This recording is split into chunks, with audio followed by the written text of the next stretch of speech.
ہیں، سہروردیہ سے بھی وابستہ ہیں، لیکن ان بزرگوں نے کہیں بھی کسی جگہ پر بھی شرک کی تعلیم نہیں دی، ہمیشہ شرک کی مخالفت ہے۔ خواجہ نظام الدین جو مرکز کے بالکل قریب ہے وہاں بھی یہی صورتحال ہے، کسی نہ کسی انداز میں وہاں کنٹرول رہتا ہے، لیکن سب سے زیادہ خرافات دیوا شریف میں چلے جاؤ، وہاں چلے جاؤ، جن مزاروں پہ جاؤ اللہ کے ولیوں کے مزاروں پہ عجیب و غریب حالات ہیں۔ میرا عزیزو، میرا مقصد یقیناً اللہ کے ولی کے کسی ولی کے مقام کو نیچا کرنا نہیں ہے، آپ کو سمجھانا ہے یہ اللہ کے ولی ہے۔ آپ یہ تلاش کریے کہ اللہ تعالیٰ نے جو ولایت ان کے مقام کو ان کو یہاں تک پہنچایا ہے وہ کس وجہ سے پہنچایا۔ اللہ نے ان کو ولی بنایا ہے تو کیوں بنایا؟ آج لوگوں نے تصوف کو اور پیری مریدی کو دھندا بنا دیا۔ میں نے قرآن کی ایک آیت پڑھی تھی آپ کے سامنے، اللہ تعالیٰ قرآن میں کہتا ہے قد افلح من تزکا، وہ آدمی کامیاب ہو گیا جس نے اپنے آپ کی اصلاح کرائی۔ کسی پیر سے بیعت ہونا فرض نہیں، یاد رکھیے گا میرا جملہ، کسی پیر سے بیعت ہونا فرض نہیں ہے، لیکن اپنی اصلاح کرنا ہر مسلمان کے لیے فرض ہے، اپنے نفس کی اصلاح فرض ہے۔ اللہ تعالیٰ نے جس طرح اپنی تعلیم کا سلسلہ اللہ کے پیغمبر حضرت محمد رسول اللہ کی ذمہ داری پہ دی تھی، قرآن کہتا ہے وَيُعَلِّمُهُمُ الْكِتَابَ وَالْحِكْمَةَ کہ اللہ کے نبی کی جس طرح تلاوت کی ذمہ داری تھی، قرآن پڑھنے کی ذمہ داری تھی اور قرآن کی تعلیم دینے کی ذمہ داری تھی، شریعت کے دینے کی ذمہ داری، سمجھانے کی ذمہ داری تھی، وہی پر اللہ کے نبی حضرت محمد رسول اللہ کی ذمہ داری تھی وَيُزَكِّيهِمْ لوگوں کے دلوں کے اندر اور ان کے نفسوں کے اندر اور ان کے اندر ان کی نفسانی خواہشات جو ابھرتی تھی ان کی اصلاح کرنا یہ رسول اللہ صلی اللہ علیہ وسلم کا کام تھا۔ اللہ کے نبی کی خاصیت یہ تھی کہ کوئی بھی آدمی آتا اور ایک مرتبہ کلمہ پڑھتا اور صحابیت کے اس مقام تک پہنچتا اور رسول اللہ کے سامنے پہنچتا، اس کے دل کی اصلاح ہو جاتی تھی، کیونکہ رسول اللہ صلی اللہ علیہ وسلم کا جو فیض تھا، جو توجہ تھی، اس کے دل پر ڈائریکٹ پہنچتی تھی تو اس کا دل منور ہو جاتا تھا۔ لیکن اولیاء اللہ کے پاس سالوں جوتیاں سیدھی کرنی پڑتی ہیں تب جا کر کے اصلاح ہو پاتی ہے۔ اولیاء اللہ کا مقصد صرف بندوں کی اصلاح کرنا تھا تاکہ لوگ صحیح راستے پر چلیں، تاکہ لوگ اللہ کے دین کو مضبوطی کے ساتھ پکڑیں۔ اور جب ہمارے سماج میں، ہمارے ماحول، ہمارے شہر کے اندر آپ گلی گلی حالات یہ ہیں، لوگ اپنے گھروں میں اور ویسے بھی گاڑی میں بیٹھے ہیں، اچھے خاصے سمجھدار، چہرے سے دیندار لگتے ہیں، قوالی لگا دی، ایسا لگتا ہے جیسے قرآن بڑے ادب کے ساتھ سنتے ہیں۔ قوالی سننا بھی اعلیٰ حضرت نے بھی منع فرمایا ہے، صرف علماء دیوبند نہیں فرماتے۔ قوالی کہتے ہیں کس کو؟ قوال کس کو کہتے ہیں؟ قوال کہتے ہیں بات کہنے والے کو، شعر پڑھنے والے کو۔ پرانے زمانے میں ہوتا یہ تھا کہ یہ بزرگ حضرات بیٹھتے تھے اور کوئی ایسے اشعار پڑھتے تھے جس میں اللہ کے اور اللہ کے رسول صلی اللہ علیہ وسلم کی تعریف ہوتی تھی، اللہ اور اس کے رسول کی تعلیمات کی بات ہوتی تھی، تو ان کے اوپر حالت پیدا ہوتی تھی، رسول اللہ کی محبت ان کے اندر پیدا ہوتی تھی، رسول اللہ کی محبت ان کے اندر غالب ہوتی تھی۔ پھر ایک زمانہ آیا کہ وہ اشعار کہتے رہے لیکن لوگوں کو مزہ نہیں آیا، باقی یہ خالی اشعار کہنے سے کچھ مزہ نہیں آتا ہے، اب کچھ بڑھایا جائے کہ لوگوں نے ڈھول بجا دیا۔ پھر کچھ دن گزرے تو کہا کہ بھائی ڈھول میں تو مزہ نہیں آ رہا، سارنگی بڑھا دو۔ اللہ کے نبی صلی اللہ علیہ وسلم کی تعلیم کیا ہے؟ اللہ کے نبی کہتے ہیں، اللہ کے نبی فرماتے ہیں کہ یہ جو گانا بجانا ہے نا یہ نفاق ہے، نفاق۔ اللہ کے نبی فرماتے ہیں انسانوں کے دل میں جو نفاق پیدا ہوتا ہے وہ گانے بجانے کی وجہ سے پیدا ہوتا ہے۔ اللہ کے نبی تو سارنگی کو مٹانے کے لیے آئے تھے، ڈھول تماشا بند کرنے کے لیے آئے تھے، تھے. آپ کے واقعات میں لکھا ہے ایک مرتبہ بچپن کا زمانہ ہے اور کہیں سے آواز آ گئی ڈھول بجانے کی. رسول اللہ کھڑے ہو گئے اور اسی زمانے میں اللہ تبارک و تعالیٰ نے فوراً حضرت جبرائیل علیہ السلام کو بھیجا اور حضرت نبی کریم صلی اللہ علیہ وسلم کو وہاں سے ہٹا دیا. کہیں بھی گانے بجانے کی آواز آتی تھی رسول اللہ صلی اللہ علیہ وسلم انتہائی تیزی کے ساتھ بھاگتے تھے. اور آج حال یہ ہے اسے دین بنا کر کے پیش کیا جائے اور ہم اتنے بڑے بیوقوف ہیں کہ ہم اسے دین سمجھ رہے ہیں. ہم اسے دین سمجھ رہے ہیں. اس لیے میرے عزیزوں اور بزرگوں دوستوں دین کیا ہے اس کی حقیقت کو سمجھو. دین کیا ہے اس کی حقیقت کو سمجھو. گانا بجانا دین نہیں ہے. اگر گانا بجانا دین ہوتا, اگر عرس کرانا دین ہوتا, قوالی کرانا دین ہوتا تو رسول اللہ صلی اللہ علیہ وسلم سے بڑی مدار دنیا میں نہیں. آپ سے بڑا نہ کوئی پیغمبر آیا ہے, نہ کوئی رسول آیا ہے, نہ کوئی نبی آیا ہے, اور آپ سے بہتر, آپ سے بڑا کوئی آ ہی نہیں سکتا, قیامت تک نہیں آ سکتا. اگر عرس کی بات ہوتی, اگر میرے پیغمبر کے روزے پاک پر میلے کی بات ہوتی تو رسول اللہ کہتے ابو بکر صدیق میرے مرنے کے بعد میری قبر پہ عرس کرنا, میرے مرنے کے بعد میری قبر پر قوالی کرانا, میرے مرنے کے بعد میری قبر پر میلہ لگانا, میرے مرنے کے بعد میری قبر پر فاتحہ کا سلسلہ جیسے ہندوستان میں چراغ جلانا, اگربتی جلانا اور اسی طرح چادریں جلانا. رسول اللہ کہتے کہ نہیں کہتے؟ رسول اللہ فرماتے ہیں ان عورتوں پر بھی لعنت جنہوں نے صرف قبروں کی زیارت کے لیے اور قبروں کی زیارت کے لیے نکلی ہے, اور اسی طرح ان لوگوں پر بھی لعنت جنہوں نے اولیاء اللہ کے مدار کو سجدگاہ بنا لیا اور اس کو سجدہ کرنا شروع کر دیا, اور ان پر بھی لعنت جنہوں نے مسجدوں, جنہوں نے مدارات پر چراغاں کیا. میں نہیں کہتا, رسول اللہ کی حدیث میں کسی دیوبندی کا فتویٰ نہیں ہے یا اس آدمی کا فتویٰ ہے, اس ذات کا فتویٰ ہے جو آمینہ کے لال حضرت محمد رسول اللہ. میں نہیں کہتا کسی دیوبندی کی مانیے, میں نہیں کہتا کسی بریلوی کی مانیے, مانیے جناب محمد رسول اللہ صلی اللہ علیہ وسلم کی. اس لیے میرے عزیزو آج 1400 سال گزر گئے, کسی پیغمبر کے صحابی پر, کسی پیغمبر کی صحابی کے مدار پر کوئی کام نہیں ہوتا, نہ ان کی ولادت پر, نہ ان کی وفات پر, نہ قوالی, نہ عرس, نہ ڈھول, نہ تماشا, نہ عورتوں کی بھیڑ. میرا عزیزو لیکن افسوس ہے ہم نے دین کو بدل دیا اور دنیا کو پیغام دیا.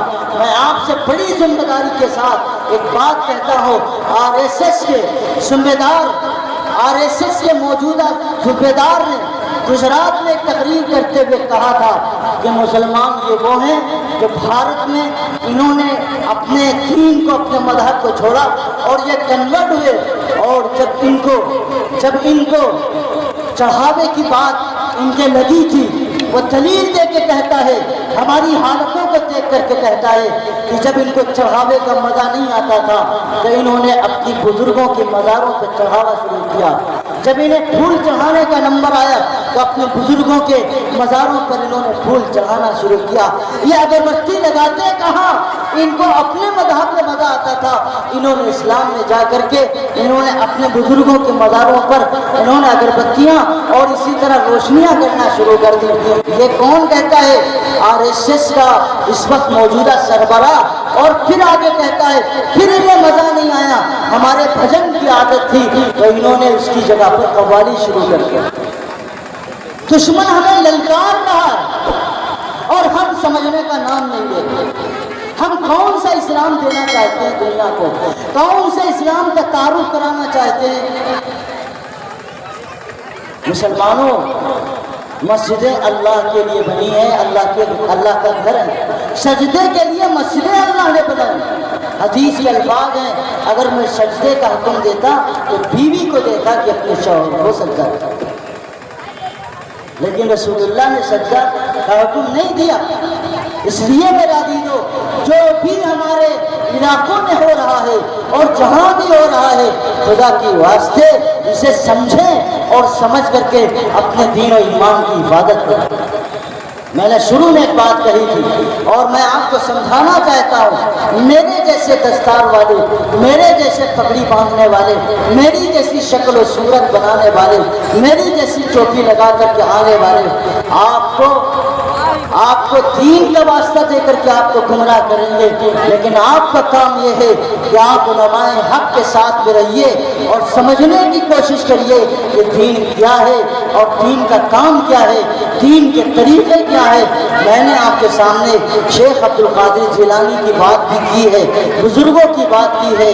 امید ہے کہ آپ اپنے دین کو اور اپنے راستے کو طے کرتے ہوئے اولیاء اللہ کے راستے کے مطابق اپنے آپ کو کریں گے، اور یہ سوچیے کہ اولیاء اللہ اس مقام تک پہنچے ہیں تو کس وجہ سے پہنچے ہیں۔ اللہ کے نبی نے فرمایا اولیاء اللہ کی سب سے بڑی پہچان یہ ہے، جب تم دیکھو تو تمہیں اللہ یاد آ جائے، جب تم دیکھو تو تمہیں اللہ یاد آ جائے۔ یہ اولیاء کی سب سے بڑی پہچان ہے۔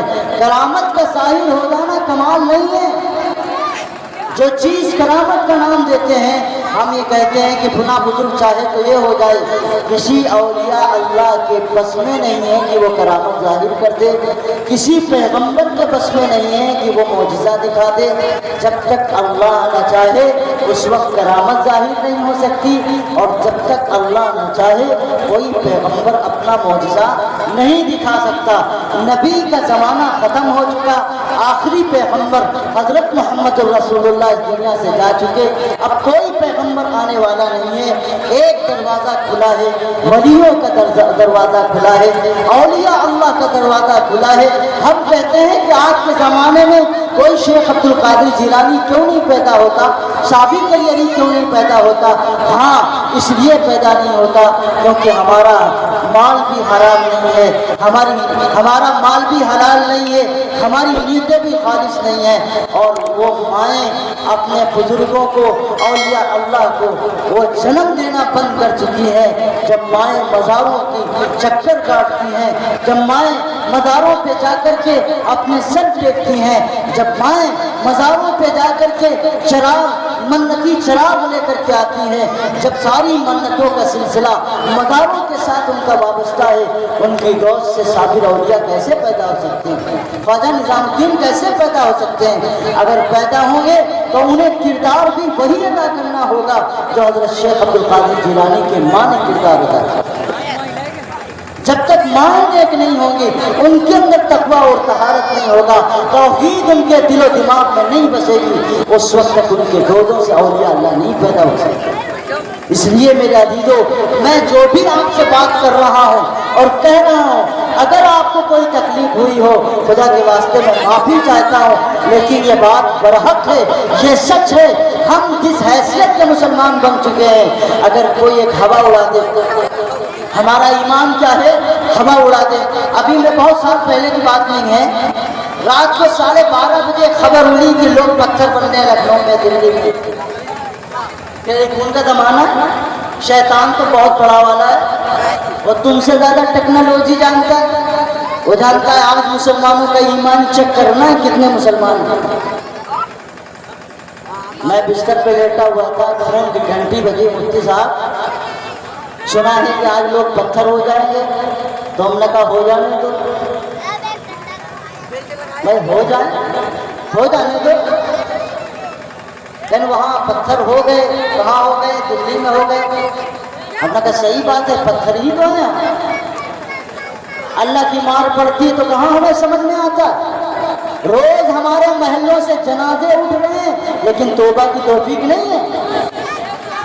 روز بخار میں 1 منٹ میں بچے جا رہے ہیں، جوان اٹھ رہے ہیں، بوڑھے اٹھ رہے ہیں، اٹیک پر اٹیک پڑ رہے ہیں، دماغ کی نسیں پھٹ رہی ہیں، لیکن کہاں آپ کو شعور ہے؟